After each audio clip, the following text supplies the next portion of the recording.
Handa na ba ang inyong mga puso para sa isang kwentong susubok sa tibay ng isang bababae? Isang kwentong magpapatunay na kung minsan, kailangan munang mawasak ang lahat bago natin matagpuan ang tunay nating halaga. Sabi nila, ang pag-ibig ay isang paraiso. Ngunit paano kung ang mismong paraisong pinaghirapan mong buuin ay siya palang magiging bilangguan ng iyong kaluluwa? 5 taon. 5 taon ng pagmamahal na inakala ni Luningning Alcacid na walang hanggan. Mula sa kinatatayuan niya sa gilid ng hardin ng kanilang Villa Esmeralda, tanaw niya ang kanyang kabiyak, si Daquila Montenegro, na nasa maliit na entablado. Nakatutok dito ang lahat ng ilaw, at sa likod nito ay ang mga salitang nakaukit sa bulaklak. Happy 5th anniversary! Ang gwapo ng kanyang asawa sa suot nitong mamahaling suit. Ang bawat ngiti nito ay parang musika sa kanyang pandinig. Ang bawat salitang binibitawan nito sa mikropono, pasasalamat sa mga bisita, ay tila isang tula na para lamang sa kanya. At para sa pinakamamahal kong asawa, sabi ni Daquila, at nagtama ang kanilang mga mata. Luningning, mahal ko, ang 5 taon na ito ang pinakamasayang sandali ng buhay ko. At ngayong gabi, meron akong isang espesyal na regalo para patunayan yan. Nagpalakpakan ng mga bisita, mga kaibigan, mga kasosyo sa negosyo. Naramdaman ni Luningning ang pamumula ng kanyang pisngi. Siya na yata ang pinakamaswerteng babae sa buong mundo. Ang lahat ng ito, ang mansyon, ang marangyang buhay, ang pagmamahal ng isang lalaking tulad ni Daquila, ay isang panaginip na naging katotohanan. Isang panaginip na isinuko niya ang sariling pangarap para buuin. Bumaba si Daquila sa entablado at lumapit sa kanya. Sa mga mata nito ay may kakaibang kislap na hindi niya mawari. Inilahad nito ang isang kamay. Sa palad nito ay may isang maliit na kahon na nababalot sa mamahaling pelos. Para sa'yo, mahal ko, bulong nito.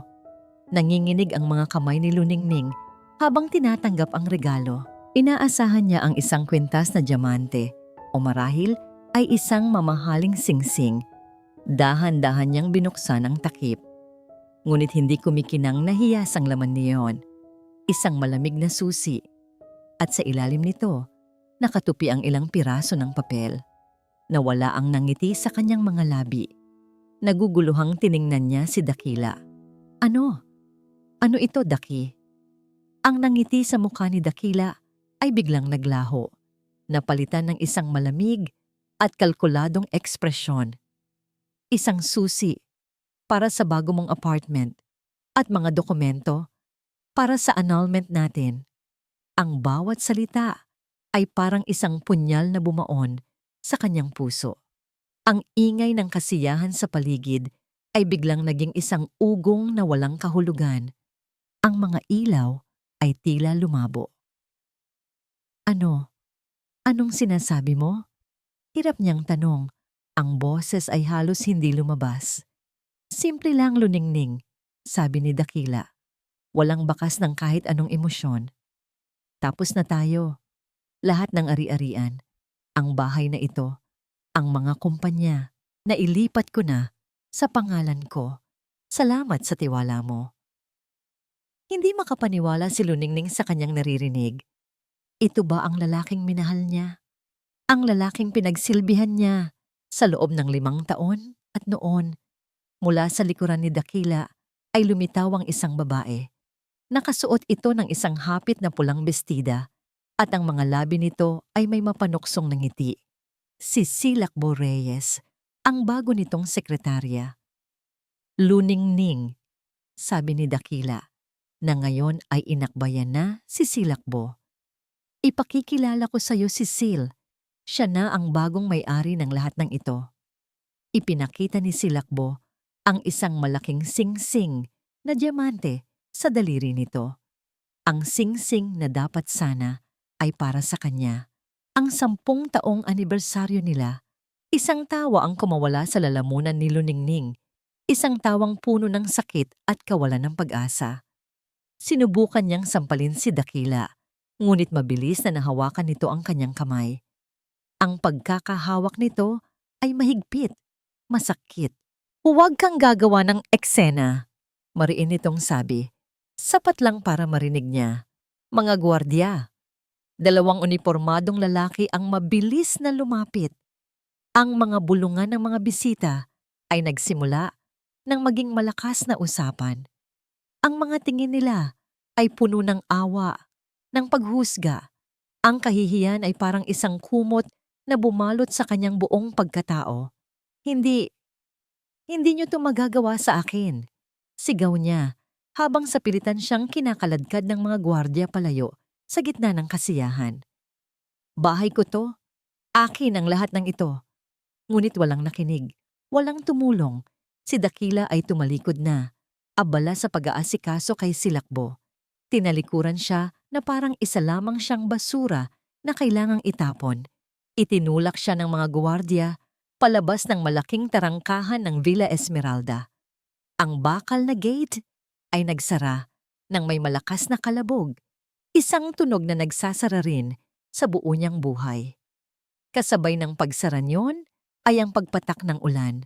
Malamig, mabilis. Ang mamahalin niyang bestida ay nabasa.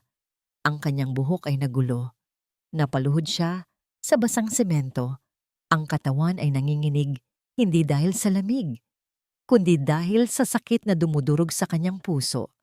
Lahat ay nawala sa isang iglap. Ang kanyang asawa, ang kanyang tahanan, ang kanyang dangal. Habang umiiyak siya sa ilalim ng buhos ng ulan, isang pares ng matinding ilaw ang biglang tumutok sa kanya. Isang itim at eleganteng kotse ang huminto sa mismong tapat niya. Ang tunog ng makina nito ay halos hindi marinig. Para siyang isang hayop na nasilaw sa liwanag, hindi makagalaw. Dahan-dahan, bumukas ang pinto sa likurang bahagi ng sasakyan. Mula sa nababasang semento, dahan-dahang itinaas ni Luningning ang kanyang paningin. Ang unang nakita niya ay isang pares ng sapatos na gawa sa mamahaling katad, kumikinang sa kabila ng dilim at ulan. Walang putik, walang bahid ng dumi. Dahan-dahan, ang kanyang mga mata ay umakyat sa may-ari niyon. Isang babaeng nakatayo ng tuwid, hawak ang isang itim na payong. Nakasuot ito ng isang eleganteng Amerikana at ang buhok nito ay maayos na nakapusod. Ngunit hindi ang karangyaan ang nagpatigil sa paghinga ni Luningning. Ito ay ang mukha sa ilalim ng payong. Isang mukhang pamilyar sa kanya habang buhay. Inay? Ang nanginginig na bulong niya, hindi makapaniwala.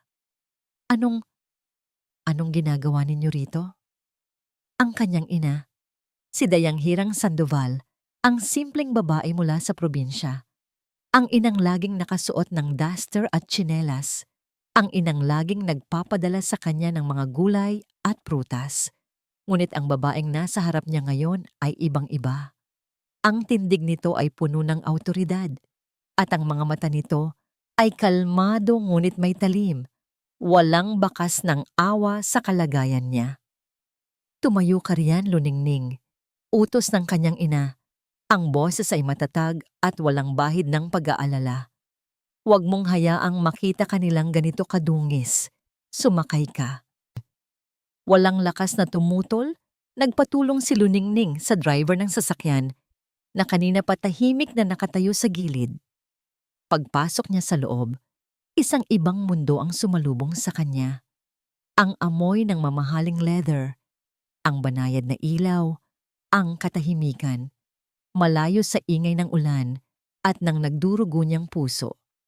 Walang nagsalita habang ang sasakyan ay tahimik na umandar palayo sa Villa Esmeralda, palayo sa mga labi ng kanyang winasak na buhay. Tumingin lang si Luningning sa labas ng bintana. Pinagmamasdan ang mga ilaw ng syudad na lumalabo dahil sa kanyang mga luha. Huminto sila sa harap ng isang tore ng salamin at bakal, isa sa pinakamatataas na gusali sa buong syudad. Iginiya siya ng kanyang ina, papasok sa isang pribadong elevator. Walang ibang tao. Nang bumukas ang pinto, tumambad sa kanya ang isang penthouse na mas malaki pa sa dati niyang tahanan. Ang mga bintana ay mula sahig hanggang kisame at tanaw mula roon ang buong kalakhang kumikinang sa gabi. Nasaan? Nasaan tayo, inay? Tanong ni Luningning. Ang isip ay lalong naguguluhan. Sa isa sa mga ligtas na lugar ko, sagot ni Dayang Hirang habang tinatanggal ang kanyang Amerikana at inilalapag sa isang upuang gawa sa kakaibang disenyo. Umupo ka, anak. May kailangan kang malaman. Nanginginig na naupo si Luningning. Ang bawat bagay sa silid na yon ay sumisigaw ng yaman at kapangyarihan. 5 taon, Luningning. Panimula ng kanyang ina. Ang boses ay kalmado. 5 taon kitang pinanood na maging isang perpektong asawa para sa isang lalaking hindi karapat-dapat sa'yo.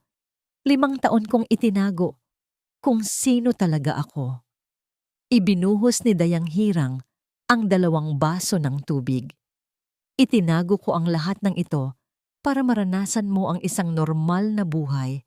Ngunit higit pa roon, ginawa ko ito para subukin ang pagkatao ni Dakila. Gusto kong malaman kung mamahalin ka niya dahil sa kung sino ka o dahil sa kung anong inaakala niyang makukuha niya mula sa'yo. Hindi ko maintindihan, sabi ni Luningning na pailing. Ang pera, ang Villa Esmeralda, mana ko pa yon kay Itay. Isang maliit na ngiti ang sumilay sa labi ni Dayang Hirang. Isang nangiting hindi nagbigay ng aliw, kundi kaba. Ang akala mo lang, ang iyong ama, bago siya pumanaw, ay ipinamana sa akin ang lahat. At ako, bilang tagapamahala ng Corona Holdings, ay hinayaan lang si Dakila na gamitin ang mga yon. Pumindot si Dayang Hirang sa isang remote control. Isang malaking screen ang bumaba mula sa kisame. Lumitaw doon ang mga papeles, mga bank statement, mga corporate chart. Inakala ni Dakila na nailipat niya ang lahat sa pangalan niya. Pagpapatuloy ni Dayang Hirang habang tinuturo ang isang komplikadong diagram. Ngunit ang bawat kumpanyang pinaglipatan niya ay pag-aari pa rin ng isang holding company na pag-aari ko. Bawat piso na ginastos niya, alam ko. Akala niya ay siya ang manlalaro. Ngunit ang totoo, siya ay isa lamang piyesa na naglalaro sa aking chessboard. Napatulala si Luningning. Ang lahat ng sakit, ang lahat ng kahihiyan, ay isang palabas lamang na pinapanood ng kanyang ina mula sa malayo. Ngayon, sabi ni Dayang Hirang, habang pinapatay ang screen at humaharap sa kanya ng buong buo. Mayroon kang 2 pagpipilian, anak. Maari kang manatili rito, umiyak, at hayaan ang sarili mong mabulok sa sakit. Maaari kang tumayo, gamitin ang kapangyarihang nasa iyong mga kamay, at bawiin ang lahat ng kinuha sa iyo ng may interes. Tumayo si Luningning at lumakad papunta sa salaming bintana. Nakita niya ang kanyang refleksyon. Isang babaeng basang-basa. Magulo ang buhok, mugto ang mga mata, wasak ang puso. Ito ang ginawa sa kanya ng pag-ibig. Ito ang ginawa sa kanya ni Dakila. Dahan-dahan, ang mga luha sa kanyang mga mata ay natuyo. Ang kalungkutan sa kanyang mukha ay napalitan ng isang bagay na mas matigas, mas malamig. Isang determinasyon.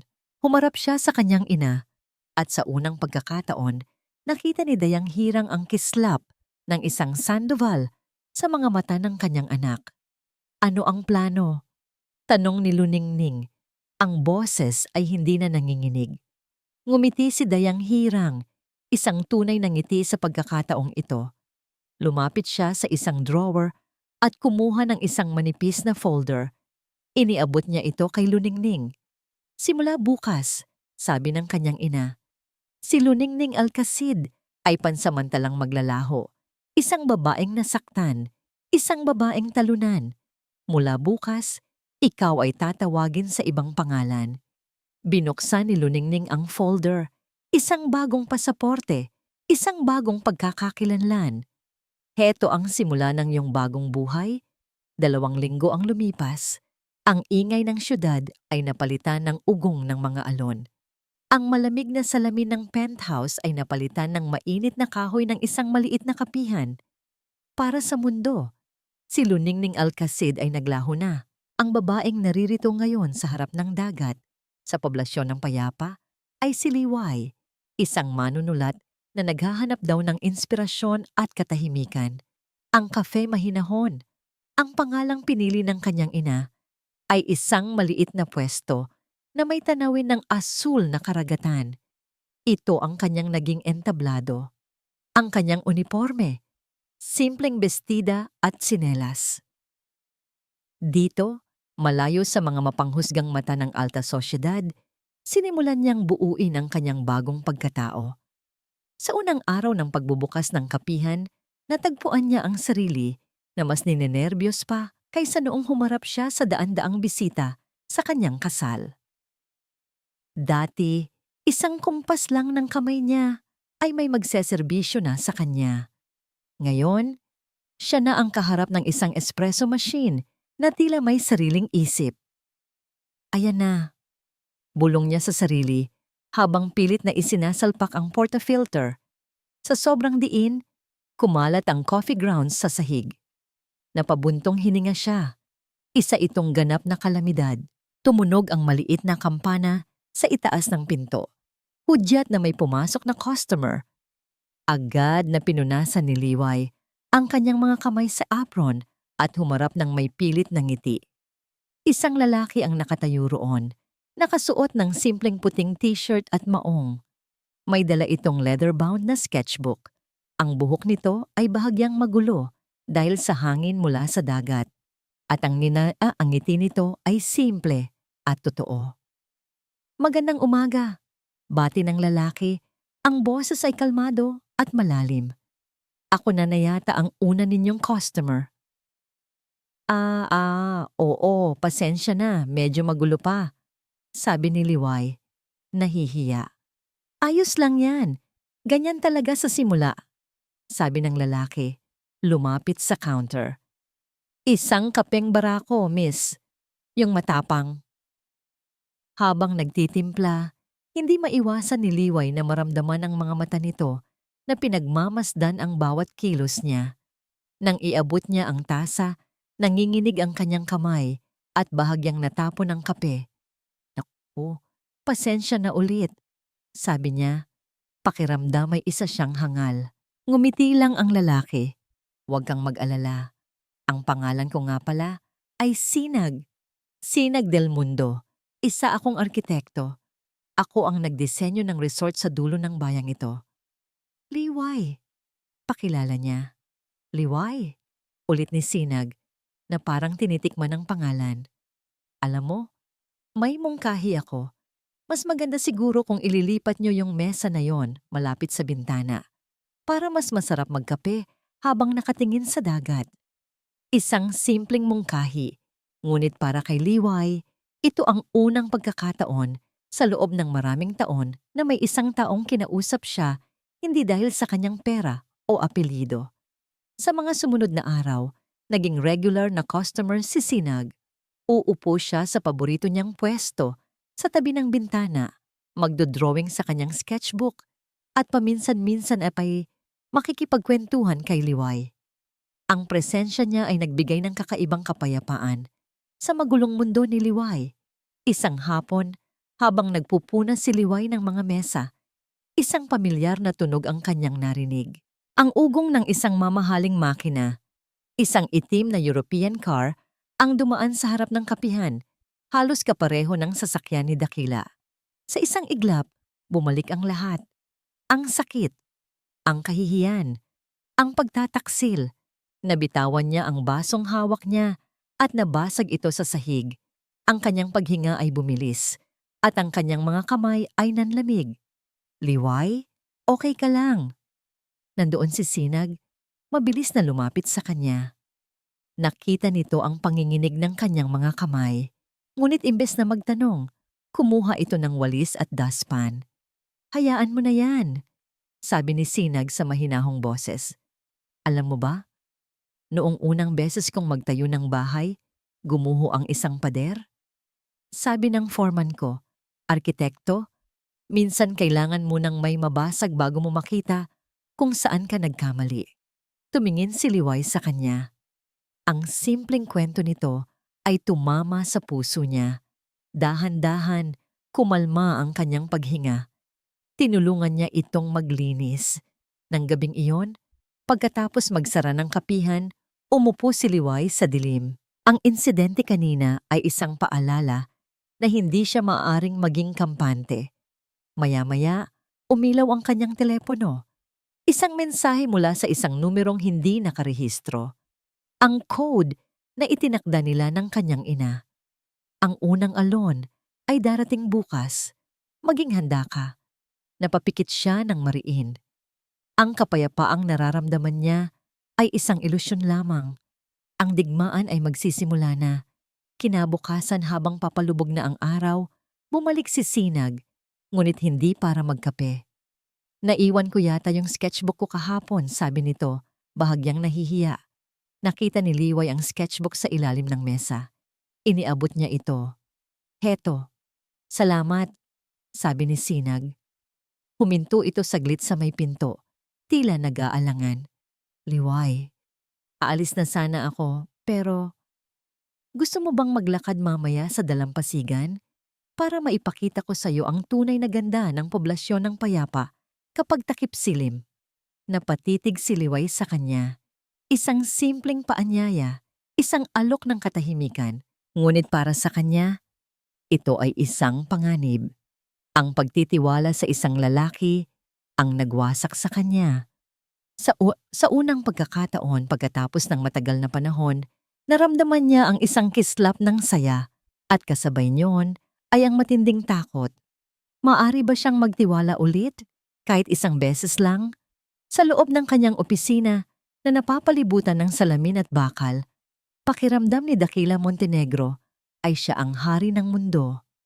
Mula sa ika-40 palapag, ang mga sasakyan sa ibaba ay parang mga langgam lamang. Ganoon ang tingin niya sa lahat ng tao. Maliliit, hindi mahalaga. Siya ang nasa tuktok. Hawak niya ang isang baso ng mamahaling alak. Ipinagdiriwang ang isang bagong kontrata na kapipirma pa lang. Si Silakbo ay prenteng nakaupo sa kanyang mesa. Nagbabasa ng isang fashion magazine. Ang buhay ay perpekto. Biglang tumunog ang kanyang pribadong linya. Tanging mga importanteng tao lang ang nakakaalam ng numerong iyon. Ngumiti siya kay Silakbo bago sagutin. Montenegro speaking. Ang boses sa kabilang linya ay galing sa kanyang pinagkakatiwalaang finance head. Ngunit ang tono nito ay puno ng pag-aalala. Sir Dakila, may problema po tayo. Ang Azure Holdings, bigla po silang nag-pull out sa proyektong resort. Nawala ang ngiti sa mukha ni Dakila. Ano? Anong ibig mong sabihin na nag-pull out sila? Nakapirma na tayo. Hawak natin sila sa kontrata. Wala pong nakasaad na lock-in period, sir. At handa silang bayaran ng penalty. Ang buong investment nila, binawi nila. Magkakaroon po tayo ng malaking problema sa liquidity. Parang isang bombang sumabog sa pandinig ni Dakila ang salitang problema. Sa mundo niya, walang lugar ang salitang yon. Gawan mo ng paraan. Sigaw niya sa telepono bago ito ibagsak ng malakas. Anong problema, Daki? Tanong ni Silakbo. Hindi man lang inaalis ang tingin sa magazine. You look stressed. Ang Azure Holdings umurong sa proyekto? Sabi ni Dakila. Ang mga ugat sa kanyang leeg ay nagsisimulang lumitaw. Iyon ang pinakamalaking investor natin. Ang perang galing kay Luningning. Doon ko inilaan. So, humanap ka ng iba. Ganoon lang naman yon, di ba? Sabi ni Silakbo na parang nagrereklamo lang si Dakila sa isang sirang kuko. Speaking of money, I saw a new Birkin bag. Hindi na nito natapos ang sasabihin. Sa sobrang galit kinuha ni Dakila ang isang mamahaling florerang porselana sa gilid at ibinato ito sa pader. Ang tunog ng pagbasag nito ay umalingaw-ngaw sa buong opisina. Gastos ka ng gastos, sigaw niya. Hindi mo ba naiintindihan? Ang imperyong ito, pinaghirapan ko. Hindi ito pwedeng bumagsak ng dahil lang sa isang aberya. Sa kabilang banda, sa poblasyon ng Payapa, isang pakiramdam ng malamig na kasiyahan ang gumapang sa puso ni Luningning. Nakatayo siya sa likod ng counter ng cafe mahinahon. Pinagmamasdan si Sinag na inaayos ang nakalaylay na karatula sa labas. Kakatanggap niya lang ng mensahe mula sa kanyang ina. Unang alon. Matagumpay. Isang bahagi niya ang natuwa. Iyon ang nararapat kay Dakila. Isang maliit na sampal mula sa realidad na hindi siya Diyos. Ngunit habang pinagmamasdan niya si Sinag na masayang nagmamartilyo, na walang kamalay-malay sa digmaang nangyayari sa buhay niya, isang kurot ng konsensya ang kanyang naramdaman. Ang mundong ginagalawan niya ngayon ay puno ng pagpapanggap at paghihiganti. Ngunit si Sinag, simple lang ang mundo nito, puno ng kabaitan at mga sketchbook. Ayan, ayos na. Masayang sabi ni Sinag pagpasok nito sa loob. Pinapagpagan ang mga kamay. Hindi na matatangay ng hangin yan. Salamat, Sinag. Hindi ko alam ang gagawin ko kung wala ka. Sinserong sabi ni Liway. Ngumiti lang ito. Ang ngiti nito ay parang sikat ng araw sa isang maulap na hapon. Samantala, sa Villa Esmeralda, ang tensyon ay maaring hiwain ng kutsilyo. Ang pagtatalo ni Dakila at Silakbo ay nagpatuloy hanggang sa kanilang pag-uwi. Hindi ko maintindihan kung bakit kailangan mong magalit. Sabi ni Silakbo habang inilalapag ang kanyang mga pinamili sa sofa. It's just money, Daki. Kikita ka ulit niyan. Hindi mo talaga maiintindihan dahil hindi mo pinaghirapan ang kahit isang sentimo nito. Ganti ni Dakila. Ang alam mo lang ay gumastos. Baka nakakalimutan mo, Silakbo. Kaya mo nararanasan ang lahat ng ito ay dahil sa akin. At baka nakakalimutan mo rin, sagot ni Silakbo.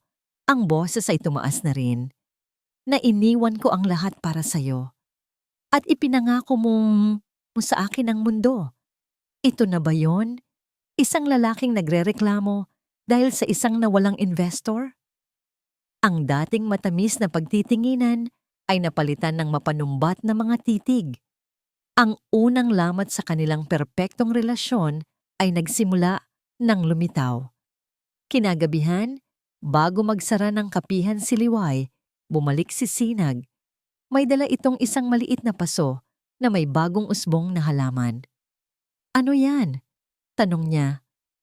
Nakita ko lang sa palengke kanina. Sabi ni Sinag, medyo nahihiya.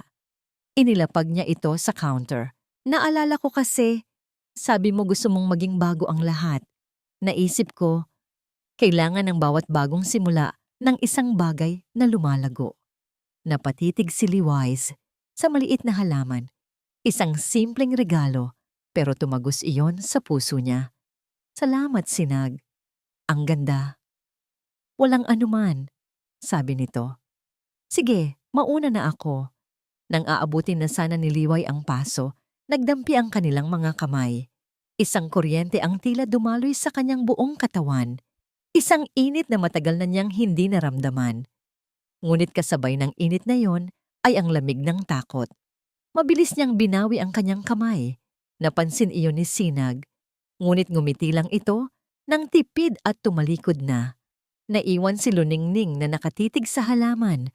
Ang puso niya ay nagtatalo. Ang isang bahagi ay gustong maramdaman ulit ang init na yon. Ngunit ang isa pang bahagi, ang bahaging winasak ni Dakila, ay sumisigaw.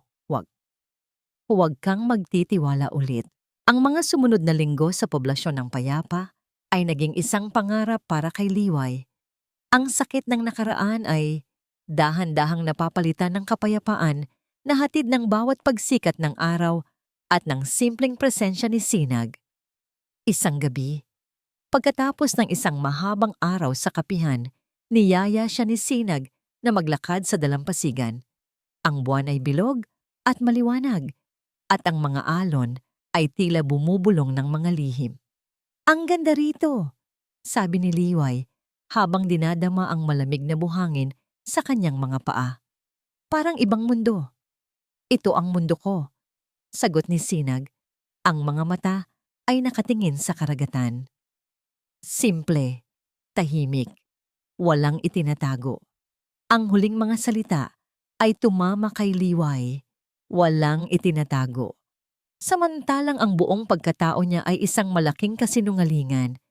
Sa piling ni Sinag, sa unang pagkakataon, nakaramdam siya ng kagustuhang maging totoo.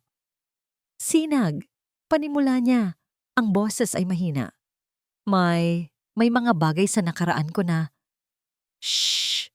sabi ni Sinag, banayad na inilagay ang isang daliri sa kanyang mga labi. Hindi mo kailangang sabihin. Ang mahalaga ay kung sino ka ngayon, dito, sa tabi ko. Ang simpleng gesto na yon, ang pag-unawa sa kanyang mga mata, ay sapat na para matunaw ang yelong bumabalot sa puso ni Luningning. Sa sandaling iyon, pinili niyang maniwala, pinili niyang magtiwala. Kinabukasan, habang nag-aayos siya sa kapihan, biglang namatay ang computer na gamit niya para sa imbentaryo. Sinubukan niya itong buksan muli, ngunit ayaw na nitong gumana. Sakto namang pagpasok ni Sinag para sa kanyang pang-umagang kape. "Mukhang may problema ka," puna nito. "Ayaw nang gumana. Hindi ko alam kung anong nangyari," sagot niya, puno ng pag-aalala. "Tingnan ko," alok ni Sinag. "May alam ako ng kaunti sa mga ganito." Magkasama silang naupo sa maliit na opisina sa likod ng kapihan. Habang inaayos ni Sinag ang computer, hindi maiwasan ni Liway na pagmasdan nito. Ang seryosong ekspresyon sa mukha nito, ang paraan ng pagkunot ng noo nito habang nag-iisip. Isang pakiramdam ng seguridad ang kanyang naramdaman. Pagkatapos ng halos 1 oras, muling umilaw ang screen ng computer. "Ayan, okay na," masayang sabi ni Sinag. "May kailangan lang i-update sa system." "Salamat talaga, Sinag. Iniligtas mo ako." Pasasalamat ni Liway. Habang nagliligpit si Sinag ng gamit, biglang tumunog ang telepono nito. Isang kagyat na tawag. Narinig ni Liway ang pagbabago sa boses nito. Mula sa pagiging kalmado ay naging seryoso at alerto. "Ano? Sige, papunta na ako. Dalian nyo," sabi nito sa kausap. Mabilis itong tumayo. "Liway? Pasensya na. Kailangan kong umalis. May emergency sa construction site. Babalik na lang ako." Sa sobrang pagmamadali, kinuha nito ang kanyang bag, ngunit naiwan ang laptop nito sa ibabaw ng mesa. Bago pa man makapagsalita si Liway, nakalabas na ito ng pinto. Naiwan si Liway na nakatitig sa laptop. Isang bintana sa buhay ng lalaking unti-unti nang nagiging bahagi ng kanya. Lumapit siya, nag-aalangan. "Wag, Liway. Privacy niya yan," sabi ng isang bahagi ng kanyang isip. Ngunit may isa pang boses, ang boses ng babaeng minsan nang niloko at pinagtaksilan na bumubulong. Paano ka makakasiguro? Ang kanyang daliri ay nanginginig na idinampi sa trackpad. Ang laptop ay hindi nakalock. Ang screen ay bumukas at umilaw. At ang mundo ni Luningning ay muling gumuho. Nakatambad sa screen ang isang bukas na file. Isang report. At sa pinakataas ng report, naroon ang kanyang litrato. Ang litratong kuha noong anibersaryo nila ni Dakila, bago pa man mangyari ang lahat. Sa ilalim ng litrato ay ang pangalan, Luningning. N.Ing. Alcacid. Ang hangin ay tila naubos sa kanyang baga. Nanginginig niyang i-scroll pababa ang dokumento. Naroon ang lahat. Ang kanyang buong pagkatao. Ang mga paborito niyang pagkain. Ang mga lugar na madalas niyang puntahan. Ang listahan ng kanyang mga kahinaan. Weaknesses. Emotionally vulnerable. Prone to trusting easily. Ang bawat salita ay isang sampal. Isang patunay na ang lahat ng pinagsamahan nila ni Sinag ay isang kalkuladong plano. At sa pinakababa ng report, naroon ang pinakamasakit na detalye, isang linyang sumira sa lahat ng natitira pa niyang tiwala. Report for D.S. Dayang Hirang Sandoval. Ang kanyang ina. Ang lalaking pinagkakatiwalaan niya ay espiya ng sarili niyang ina. Ang kapayapaang naramdaman niya ay isang malaking kasinungalingan. Ang lahat ng ito ay parte pa rin ng laro. Narinig niya ang pagtunog ng kampana sa pinto ng kapihan. Pumasok si Sinag, humihingal at may ngiti sa labi. Pasensya na, naiwan ko. Natigil ito nang makita ang itsura ni Liway, ang maputlang mukha, ang mga matang walang emosyon, puno ng sakit at pagtataksil, at ang laptop na nakabukas sa harap niya. Ang nangiti sa mukha ni Sinag ay naglaho. Tumayo si Luningning. Bawat galaw niya ay mabagal, mabigat. Tumingin siya ng diretso sa mga mata ni Sinag. Ang boses na lumabas sa kanyang bibig ay malamig at basag. Sino ka? Ang tanong ni Luningning ay binitawan sa isang silid na puno ng katahimikan. Sino ka? Ang bawat segundo ng pananahimik ni Sinag ay isang pag-amin. Ang pag-iwas niya ng tingin, ang pagkunot ng kanyang noo, ang pagbabataas ng kanyang dibdib. Lahat ay sagot. Liway? Magpapaliwanag ako. Sa wakas ay sabi nito. Ang boses ay puno ng pilit na pagpapakalma. Huwag mo akong tawaging Liway. Putol ni Luningning. Ang boses ay kasing lamig ng sahig na kinatatayuan nila. Ang pangalang iyan ay kasama sa kasinungalingan mo. Sagutin mo ang tanong ko. Sino ka? Huminga ng malalim si Sinag. Tila nag-iipon ng lakas ng loob. Ang pangalan ko ay Sinag del Mundo. Totoo yan. Ngunit hindi ako isang arkitekto. Isa akong private investigator at isang security specialist.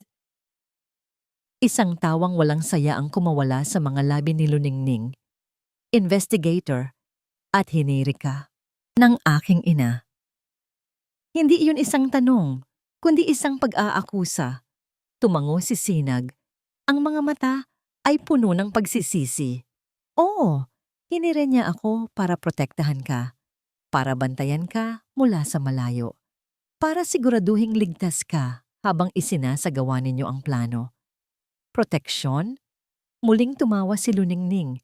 Ang tawa ay may bahid na ng kabaliwan. Ito ba ang proteksyon, Sinag? Ang pagpapanggap? Ang pagpasok sa buhay ko at pagmamanipula sa nararamdaman ko? Ganyan ka ba magtrabaho? Kasama ba sa serbisyo mo ang paibigin ng kliyente mo para mas madali siyang makontrol? Hindi! Mabilis na sagot ni Sinag. Lumapit ito ng isang hakbang. Hindi ganoon. Oo, trabaho ang lahat sa simula. Ang pagiging arkitekto, ang pagkikita natin dito. Lahat yon ay parte ng plano.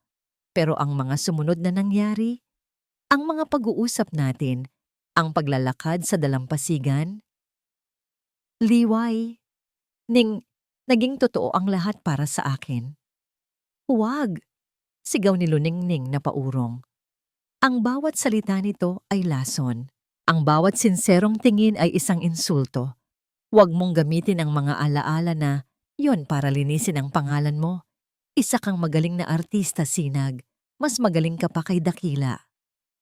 Luningning, pakinggan mo ako. Tapos na akong makinig, mariin niyang sabi, at itinuro ang pinto. Umalis ka. Umalis ka sa kapihan ko, sa bayan na ito, sa buhay ko. Tapos na ang trabaho mo. Sabihin mo sa kliyente mo, sabihin mo sa ina ko, na ligtas ako sa'yo. Nakita niya ang sakit sa mga mata ni Sinag. Ngunit wala na siyang pakialam. Ang sakit na nararamdaman niya ay 1,000 beses na mas matindi. Walang imik na tumalikod si Sinag at lumabas ng pinto. Isinara ito ng marahan. Nang mawala na ito, doon lang nang hina ang mga tuhod ni Luningning. Napasandal siya sa pader para hindi matumba. Pakiramdam niya ay 2 beses siyang pinagtaksilan sa iisang araw. Nanginginig ang mga kamay na kinuha niya ang kanyang telepono. Hindi ang numerong nakakode, kundi ang pribadong numero ng kanyang ina. Ilang beses itong nagring bago sinagot. Anak? Ang kalmadong boses ni Dayang Hirang ang sumagot. Huwag mo akong tawaging anak. Sagot ni Luningning. Ang galit ay nangingibabaw sa sakit.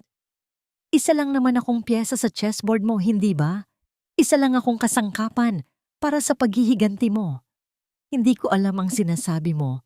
Alam na alam mo, inay. Sigaw niya, hindi na napigilan ng mga luha. Si Sinag, ang arkitekto, ang mabait na estranghero. Gaano katagal mo nang plinano ang lahat ng ito? Pati ba ang nararamdaman ko kasama sa kalkulasyon mo? Isang sandali ng katahimikan ang namayani sa kabilang linya. Nang muling magsalita si Dayang Hirang, ang boses nito ay matatag pa rin. Ginawa ko yon para sa proteksyon mo, Luningning. Pagkatapos ng ginawa ni Dakila, hindi ako maaaring basta na lang magtiwala. Proteksyon o kontrol? Sumbat ni Luningning. Ginawa ninyo akong isang tanga. Pinaniwala ninyo akong mayroon akong sariling desisyon, na mayroon akong bagong simula. Pero ang totoo, lahat ay isang malaking dula na kayo ang direktor.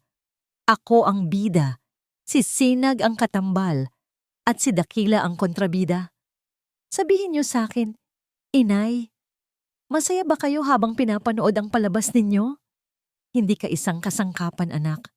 Ikaw ang reyna na kailangang protektahan. Hindi ko kailangan ng proteksyon na ganito. Ang kailangan ko ay katotohanan. Pero wala akong mapagkatiwalaan, kahit ikaw. Sa mga salitang yon, pinatay niya ang tawag. Ibinato niya ang telepono sa kabilang dulo ng silid. Isinara niya ang kapihan. Pinatay ang lahat ng ilaw. At sa gitna ng dilim, umupo siya sa sahig. Ang pakiramdam ng pag-iisa ay mas matindi pa kaysa noong gabing itinapon siya sa labas ng Villa Esmeralda. Dahil noon, may dumating na ina. Ngayon, wala na. Ang kanyang ina, ang kanyang bagong kaibigan. Lahat sila ay bahagi ng kasinungalingan. Siya lang mag-isa. Isang reyna na walang kaharian, walang kakampi, walang tiwala. Maya-maya, sa gitna ng nakabibinging katahimikan, may kumatok sa pinto. Si Sinag. Napapikit siya ng mariin. Bumalik siya. Dahan-dahan na siyang tumayo. Handang muling harapin ito. Handang muling itaboy. Bubuksan na sana niya ang kanyang bibig para sumigaw. Ngunit nang buksan niya ang pinto, hindi ang mukha ni Sinag ang nakita niya. Isang lalaking nakangiti ng malungkot. May hawak na isang malaking palumpon ng mga puting rosas. Ang mukha na sanhi ng lahat ng kanyang bangungot. Si Dakila. Ning, sabi nito, ang boses ay malambing. Alam kong nandito ka. Patawarin mo ako. Ang paglitaw ni Dakila sa pintuan ng kafe mahinahon ay parang isang multo mula sa nakaraang buhay. Ang kanyang mamahaling pabango ay sumasabay sa hangin. Isang amoy na dati nagbibigay ng aliw kay Luningning, ngunit ngayon nagdudulot ng pagkasuklam. Nakatayo lang si Luningning, hindi makagalaw. Ang utak niya ay sumusubok na iproseso ang imposible. Paano? Paano niya nalaman? Hindi ka ba magpapasalamat sa mga bulaklak, mahal ko? Tanong ni Dakila. Ang nangiti ay hindi umaabot sa kanyang mga mata. Paborito mo ito, hindi ba? Mga puting rosas. Ang paggamit niya ng salitang mahal ko ay isang sampal. Ang mga puting rosas na dati simbolo ng kanilang pagmamahalan ay tila mga bulaklak na para sa patay. Anong ginagawa mo rito, Dakila? Tanong ni Luningning. Ang boses ay walang emosyon. Ang sakit na dulot ng pagkakatuklas niya tungkol kay Sinag ay naging isang manhid na pader sa kanyang puso. Wala na siyang maramdaman kundi pag-iingat. Hinanap kita, Ning, sabi ni Dakila. Sinubukang lumapit ngunit nanatili si Luningning sa kanyang pwesto. Mula nang umalis ka, walang araw na hindi kita naisip. Nagkamali ako. Isang malaking pagkakamali. Ang bawat salita ay perpektong binitawan. Ang bawat tingin ay puno ng pagsisisi. Isa itong pag-arte na karapat-dapat bigyan ng parangal. Ngunit nakita na ni Luningning ang tunay na kulay ni Dakila. Ang nakikita niya ngayon ay hindi isang nagsisising asawa, kundi isang ahas na nagpapalit ng balat. Sisilakbo. Nilinlang niya ako, Ning. Pagpapatuloy ni Dakila, ang boses ay bahagyang pumiok. Ang pera, ang kapangyarihan. Nabulag ako. Pero ngayon, malinaw na ang lahat. Ikaw, ikaw lang ang kailangan ko. Habang nagsasalita si Dakila, tumunog ang telepono nito sa bulsa. Mabilis niya itong tiningnan. Nakita ni Luningning ang pangalan sa screen. Silakbo. Mabilis itong pinatay ni Dakila at ibinalik sa bulsa. Huwag mo na akong lokohin, Dakila. Ano ang tunay mong kailangan? Tanong ni Luningning, diretsahan. Nagbago ang ekspresyon ni Dakila. Nawala ang pagiging maamo, napalitan ng pagiging seryoso. Okay, sige. Alam kong matalino ka. May problema sa negosyo, Ning. Simula nang mawala ka. Sunod-sunod ang kamalasan. May mga investor na umaatras. Pakiramdam ko, may kinalaman dito ang ina mo. Bingo! At anong kinalaman ko riyan? Ikaw ang anak niya, sabi ni Dakila. Ang boses ay may bahid ng desperasyon. Ikaw lang ang makakapagpatigil sa kanya. Ning pakinggan mo ako. May plano ako. Pagsamahin natin ang lakas natin. Tulungan mo akong makuha ang tiwala niya ulit. At kapag nakuha na natin ang kontrol sa Corona Holdings, sa atin ang mundo, tayong dalawa, tulad ng dati. Ang alok ay nakalatag na. Isang paanyaya para muling maging kasangkapan. Ngunit sa pagkakataong ito, si Luningning ay hindi na ang dating babaeng sunod-sunuran. Natuto na siya. Mula kay Dakila, mula sa kanyang ina, mula kay Sinag. Habang nag-iisip si Luningning, sa sulok ng kanyang mata, sa kabilang kalsada, sa ilalim ng isang poste ng ilaw, nakita niya ang isang anino, isang pamilyar na anino. Si Sinag. Nakatayo lang doon, nagmamasid. Ang puso ni Luningning ay bahagyang kumirot. Sa kabila ng panloloko nito, ang makita siyang nagbabantay pa rin ay nagdulot ng kakaibang pakiramdam. Nagsisisi ba ito o trabaho pa rin? Ibinalik niya ang kanyang atensyon kay Dakila. Ang mukha nito ay puno ng pag-asa, naghihintay ng kanyang sagot. Kung lahat sila ay manlalaro, naisip ni Luningning, panahon na para ako naman ang magpatakbo ng laro. Huminga siya ng malalim, ipinikit ang kanyang mga mata, at nang muli niya itong imulat, ang babaeng kaharap ni Dakila ay hindi na si Luningning na wasak o si Liway na payapa. Ito ay isang bagong nilalang, isang reyna na handa ng bawiin ang kanyang trono. Pag-iisipan ko, sabi niya kay Dakila. Ang boses ay sadyang pinahina na parang siya'y naguguluhan. Masyadong mabilis ang lahat. Bigyan mo ako ng panahon. Isang ngiti ng tagumpay ang sumilay sa labi ni Dakila. Sige, mahal ko. Maghihintay ako.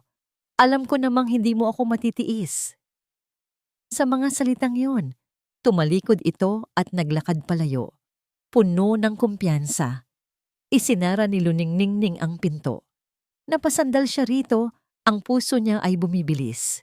Tiningnan niya muli ang anino sa kabilang kalsada. Nandoon pa rin si Sinag. Kinuha niya ang kanyang telepono. Hindi ang teleponong ibinato niya kanina, kundi isang burner phone na ibinigay sa kanya para sa mga emergency. May isang numero lang na nakasave doon, ang numero ni Sinag. Nagtipa siya ng isang maikling mensahe. May plano ako. Pinindot niya ang send. Pagkatapos ay huminga siya ng malalim. Ang laro ay nagbago na. Hindi na siya ang piyesa. Siya na ang manlalaro. At siya ang magtatakda ng huling hantungan. Kinabukasan, ang cafe mahinahon ay nanatiling sarado. Ngunit sa loob, isang mahalagang pagpupulong ang nagaganap. Ang sikat ng araw ay tumatagos sa salaming bintana. Nagbibigay liwanag sa 3 taong nakaupo sa isang maliit na mesa. Si Luningning, si Sinag, at sa isang tablet na nakatayo sa mesa, ang mukha ni Dayang Hirang Sandoval, live via video call. Ang tensyon sa pagitan nilang tatlo ay makapal. Si Sinag ay nakayuko, hindi makatingin ng diretso kay Luningning. Si Dayang Hirang ay tahimik, ang kanyang mukha ay isang blangkong maskara. Si Luningning ang unang bumasag sa katahimikan. Salamat sa pagpunta, sabi niya. Ang boses ay kalmado ngunit matatag. Tumingin siya kay Sinag. At salamat sa pananatili mo kagabi. Tumango lang si Sinag. Trabaho ko yon. Hindi na ngayon, sabi ni Luningning na ikinagulat nito. Kung magpapatuloy tayo, hindi na bilang amo at empleyado o bilang isang binabantayan at tagabantay, kundi bilang magkapareha. Ang tingin niya ay bumaling sa screen ng tablet. At ganoon din sa inyo, inay. Tapos na ang pagiging piyesa ko sa laro ninyo. Mula ngayon, ako na ang gagawa ng mga patakaran. Isang bahagyang pagtaas ng kilay lang ang naging reaksyon ni Dayang Hirang. Ano ang nasa isip mo, anak? Inilatag ni Luningning ang kanyang plano. Simple lang ito ngunit mapanganib. Papaniwalain natin si Dakila. Nakakampi niya ako. Sasabihin kong handa akong tulungan siyang pabagsakin kayo, kapalit ng isang bagay. At ano yon? Tanong ni Sinag. Sa wakas ay nagsalita. Isang patunay ng kanyang tiwala. Sagot ni Luningning.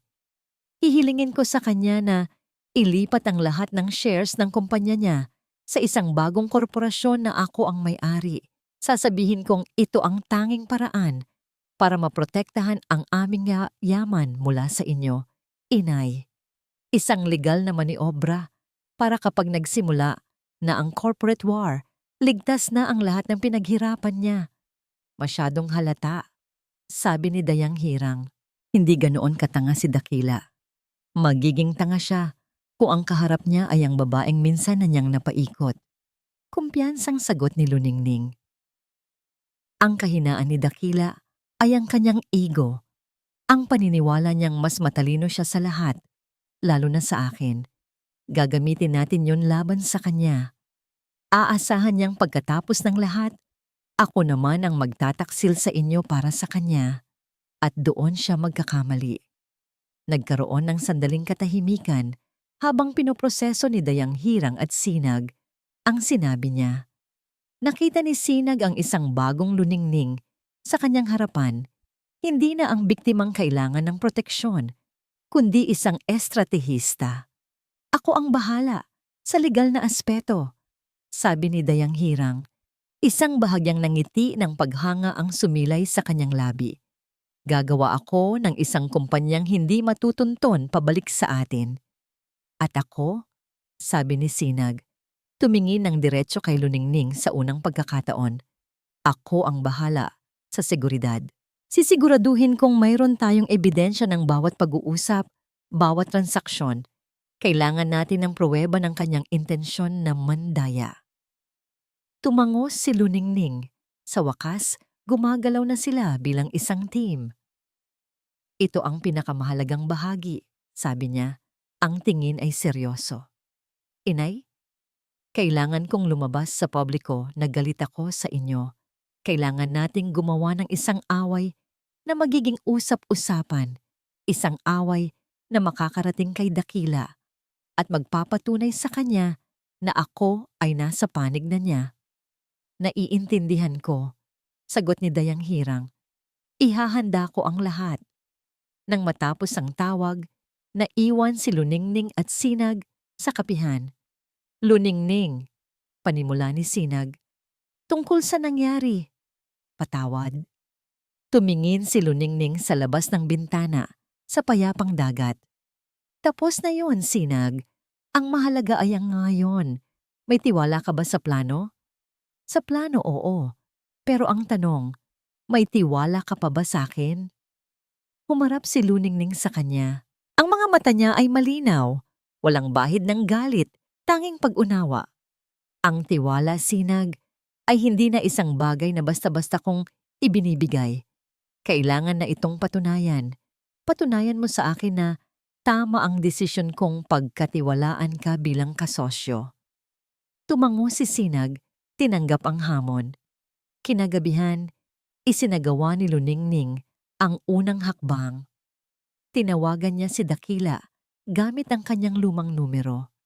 Dakila, sabi niya, ang boses ay puno ng emosyon. na perpektong inarte. Nag-isip ako, tama ka. Hindi ko hahayaang sirain ng ina ko ang kinabukasan natin. Narinig niya ang malakas na pagbuntong hininga ng tagumpay mula sa kabilang linya. Alam ko, mahal ko. Alam kong hindi mo ako matitiis. May kondisyon ako, sabi ni Luningning. Gusto kong magkita tayo sa isang lugar na ako ang pipili. Doon natin pag-uusapan kung paano natin sisimulan ang pagbawi sa lahat ng dapat ay sa atin. Kahit saan, Ning. Kahit saan para sa'yo. Sagot ni Dakila, hindi maitago ang kasabikan. Pagkatapos ng tawag, napatingin si Luningning sa salamin. Ang babae sa refleksyon ay hindi na niya halos kilala. Ngunit sa unang pagkakataon, naramdaman niya ang tunay na kapangyarihan, hindi ang kapangyarihang galing sa pera o pangalan, kundi ang kapangyarihang nagmumula sa pagkilala sa sariling lakas. Nakatanggap siya ng isang text message mula kay Dakila. Hindi ka magsisisi, malapit na nating makuha ang lahat. Napangiti si Luningning, isang nangiting malamig at puno ng panganib. Oo, Dakila, bulong niya sa sarili. Malapit na. Ngunit hindi mo alam kung sino talaga ang makakakuha ng lahat sa hul.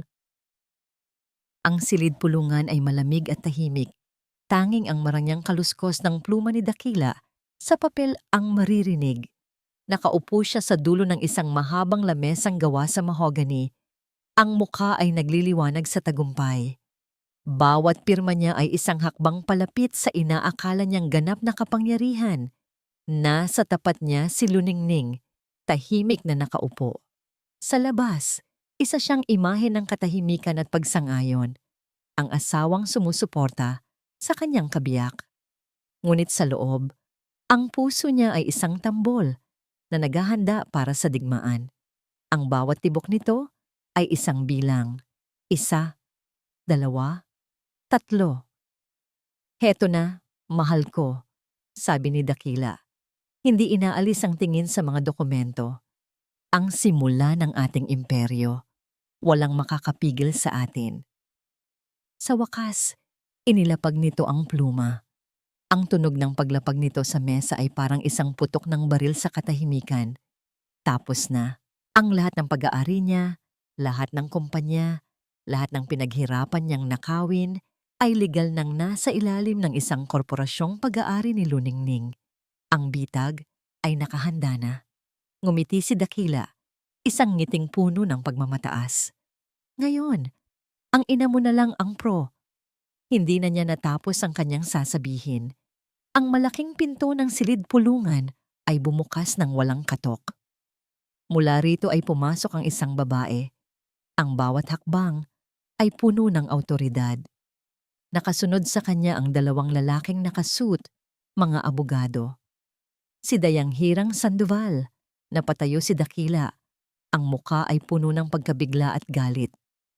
Anong ginagawa mo rito? Paano ka nakapasok? Ngumiti lang si Dayang Hirang. Isang ngiting kasing lamig ng silid. Lumakad ito palapit sa mesa at tumingin ng diretso sa kanya. Magandang araw, son-in-law. Ang buong gusaling ito ay pag-aari ko. Kasabay ng mga salitang iyon, bumaba ang isang malaking projector screen mula sa kisame. Ang mga ilaw sa silid ay bahagyang dumilim at isang video ang nagsimulang umire. Ang video ay kuha mula sa isang hidden camera. Naroon si Dakila, kausap ang isang kasosyo. Ang boses niya ay malinaw at malakas. Si Luningning, isang sentimental na hangal. Madaling mauto. Kapag nakuha ko na ang tiwala niya ulit, gagamitin natin siya para pabagsakin ang matandang yon.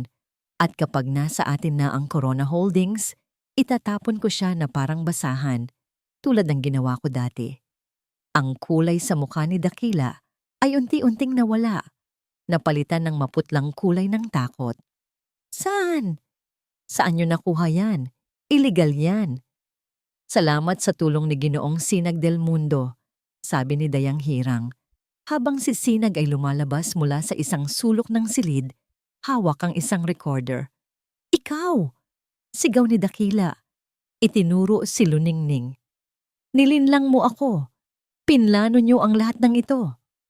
Natutunan ko lang mula sa pinakamagaling. Kalmadong sagot ni Luningning. Tumatayo sa unang pagkakataon. Biglang bumukas muli ang pinto. Ngunit sa pagkakataong ito, ang pumasok ay si Silakbo. Ang muka ay puno ng galit. Dakila. Sigaw nito. Anong ibig sabihin ng balitang naririnig ko na inilipat mo ang lahat sa pangalan ng babaeng yan? Manahimik ka, Silakbo. Wala kang alam dito. Ganti ni Dakila. Wala akong alam? Tumawa si Silakbo ng mapakla. Akala mo ba hahayaan kong makuha mo ang lahat at maiwan akong walang-wala? Habang abala ka sa paglalaro mo, ako naman ay abala sa pagkolekta ng sarili kong insurance. Inilapag ni Silakbo ang isang folder sa mesa. Lahat ng ebidensya ng tax evasion mo, Dakila. Lahat ng mga ghost project, lahat ng mga kickback. Ibinigay ko na ang kopya nito sa mga awtoridad. Ang dalawa ay nagsimulang magsisihan, magsumbatan. Ang dating pag-ibig na puno ng pagnanasa ay naging isang maruming sirko ng pagtataksil. Sa gitna ng kaguluhan, nanatiling nakatayo si Luningning, pinapanood ang pagguho ng mga taong sumira sa kanya. At sa huli, dumating ang tunog na hinihintay ng lahat. Ang tunog ng mga sapatos na pang-opisyal sa marmol na sahig. Pumasok ang mga pulis. Dakila Montenegro, sabi ng isang opisyal. Inaaresto ka namin para sa kasong estafa at corporate fraud. Habang isinusuot sa kanya ang posas, ang mga mata ni Dakila ay puno pa rin ng hindi pagkapaniwala. Tumingin siya kay Luningning, ang babaeng minsan niyang minahal, sinaktan, at ngayon ay siyang dahilan ng kanyang pagbagsak. Bakit? Tanong niya. Ang boses ay halos isang bulong na puno ng pait. Para sa paghihiganti, lumapit si Luningning, tumingin ng diretso sa kanyang mga mata. Walang galit, walang saya, tanging kapayapaan. Hindi ito paghihiganti, Dakila. Sagot niya, ang boses ay matatag at malinaw. Ito ay hustisya. Sa mga salitang iyon, tumalikod siya. Naglakad siya palayo sa nagwawasak na imperyo ni Dakila, palayo sa mga abo ng kanyang nakaraan at hindi na lumingon pang muli. 6 na buwan ang lumipas. Ang balita tungkol sa pagbagsak ni Dakila Montenegro at ang iskandalo sa likod nito ay unti-unti nang humupa, naging isa na lamang babala sa mundo ng mga mayayaman.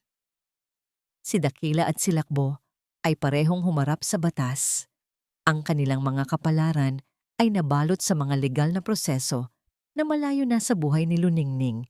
Isang hapon, nakatayo si Luningning sa harap ng malaking gate ng Villa Esmeralda sa huling pagkakataon. May mga bagong pintura na ito at isang karatula sa harap ang nagsasabing, "Sold." Hindi niya naramdaman ang lungkot o panghihinayang. Pakiramdam niya ay tinitingnan na lamang niya ang isang lumang litrato, isang bahagi ng kanyang buhay na tapos na. Handa ka na? Tanong namang isang pamilyar na boses sa kanyang tabi. Ang kanyang ina, si Dayang Hirang, nakasuot ng simpleng blusa at pantalon. Walang bakas ng pagiging bilyonaryo. Tumango si Luningning. Opo, inay. Ang Corona Holdings ay naghihintay sa'yo, sabi ni Dayang Hirang. Ikaw ang nararapat na mamuno. Umiling si Luningning at ngumiti. Inay, ang paghihiganti ay tapos na. Ngunit ang pagpapalakad ng isang imperyo, hindi iyon ang pangarap ko, hindi na ngayon. Ang trono ay sa inyo. Kayo ang reyna. Nagulat si Dayang Hirang sa desisyon ng anak. Ngunit sa mga mata ni Luningning, nakita niya ang isang kapayapaan na mas mahalaga kaysa sa anumang yaman. Niyakap niya ang kanyang anak ng mahigpit. Kung ganoon, ano ang plano mo? Magsisimula ako ulit, sagot ni Luningning. Sa paraang gusto ko. Bumalik si Luningning sa poblasyon ng payapa. Ngunit hindi na siya si Liway, ang babaeng nagtatago. Siya na si Luningning, ang babaeng natagpuan ang sarili. Ang kafe mahinahon ay mas lumaki na. Hindi na lamang ito isang kapihan. Sa tulong ng perang pinagbentahan ng Villa Esmeralda, ginawa niya itong isang community center. Isang lugar kung saan ang mga babaeng nakaranas ng pagsubok sa buhay ay maaaring humingi ng tulong, matuto ng bagong kasanayan, at magsimulang muli. Isang hapon, habang abala siya sa pagtuturo sa isang grupo ng mga babae kung paano mag-bake, may pumasok sa pinto. Si Sinag. Nagkatinginan sila. Walang salita. Ngunit ang kanilang mga mata ay nag-usap. Ang nakaraan, ang sakit, ang pagpapanggap, lahat ay naroon. Ngunit napapalibutan na ng pag-unawa at pagpapatawad. Nang matapos ang klase, lumapit si Sinag sa kanya. May dala itong isang pamilyar na sketchbook. Para sa'yo, sabi nito. Iniabot ang libro. Binuksan ito ni Luningning. Ang mga pahina ay puno ng mga guhit ng dagat, ng mga alon, ng mga puno. At sa bawat pahina, may isang figura ng babae. Isang babaeng nagkakape, naglalakad sa dalampasigan, nakangiti. Ginuhit ko ang bawat araw na pinanood kita, aminado ni Sinag. Sinubukan kong intindihin hindi lang ang misyon ko, kundi ang taong nasa harap ko. Nakarating si Luningning sa huling pahina, isang blangkong pahina. Bakit blangko? Tanong niya. Dahil ang susunod na kabanata, sabi ni Sinag, ang boses ay puno ng sinseridad. Gusto kong ikaw na ang gumuhit. O kung papayag ka, gusto kong guhitin natin ng magkasama. Tumingin si Luningning kay Sinag. Ang lalaking dati simbolo ng pagtataksil ng isang planadong laro. Ngunit ngayon, ang nakikita niya ay isang taong nagkamali, nagsisi at naghintay. Sinag, sabi niya, marami pa akong kailangang ayusin sa sarili ko. Alam ko, sagot nito, at handa akong maghintay, hindi bilang isang security specialist, kundi bilang isang kaibigan, bilang si Sinag. Isinara ni Luningning ang sketchbook. Tumingin siya sa paligid ng kanyang community center. Ang mga tawa ng mga babaeng natututo, ang amoy ng bagong lutong tinapay, ang sikat ng araw na pumapasok sa bintana. Ito ang kanyang kaharian. Isang kahariang itinayo, hindi mula sa yaman, kundi mula sa pag-asa. Humarap siya kay Sinag at sa unang pagkakataon, isang tunay at dalisay na ngiti ang sumilay sa kanyang mga labi. Isang ngiting walang takot, walang pagdududa. Gusto mo ng kape? Tanong niya. Ngumiti rin si Sinag. Barako, matapang. Habang nagtitimpla siya ng kape, ang dalawa ay nagkatinginan. Ang hinaharap ay hindi pa malinaw. Ngunit sa pagitan nila, may isang bagay na nagsisimulang tumubo. Isang bagay na mas totoo, mas matatag, at itinayo hindi sa pundasyon ng kasinungalingan, kundi sa pag-asa ng isang bagong simula. Ang pangalan niya ay Luningning, at ang kanyang kwento ay ngayon pa lang talaga nagsisimula. At diyan po nagtatapos ang kwento ni Luningning, isang babaeng winasak ng pagtataksil, ngunit muling binuo ng sarili niyang katatagan. Ang aral ng kwentong ito ay malinaw. Ang tunay na halaga natin ay hindi nasusukat sa mga bagay na meron tayo o sa mga taong nakapaligid sa atin. Ito ay nasusukat sa ating kakayahang tumayo, matapos madapa, sa ating lakas na muling buuin ang sarili mula sa pagkawasak at sa pagtuklas na ang pinakadakilang pag-ibig ay ang pagmamahal sa ating sarili. Maraming salamat po sa inyong walang sawang pagsubaybay at pakikinig. Sana po ay may napulot kayong aral at inspirasyon sa kwentong ito. Ano po ang masasabi ninyo sa naging kapalaran ni Luningning? At anong uri naman ng kwento ang gusto ninyong mapakinggan sa susunod? I-comment nyo lang po sa ibaba. Hindi dito nagtatapos ang ating paglalakbay. Marami pa pong kwentong kasing ganda at mas puno ng aral dito sa aming channel. Kung nagustuhan nyo ang kwentong ito, i-like, i-share sa pamilya at mga kaibigan, at mag-subscribe na rin para lagi kayong updated sa mga susunod pa naming kwento. I-click nyo ang notification bell para kayo ang unang makarinig kapag may bago kaming upload. Pagpalain po kayo ng Panginoon, kayo at ang inyong buong pamilya. Hanggang sa muli.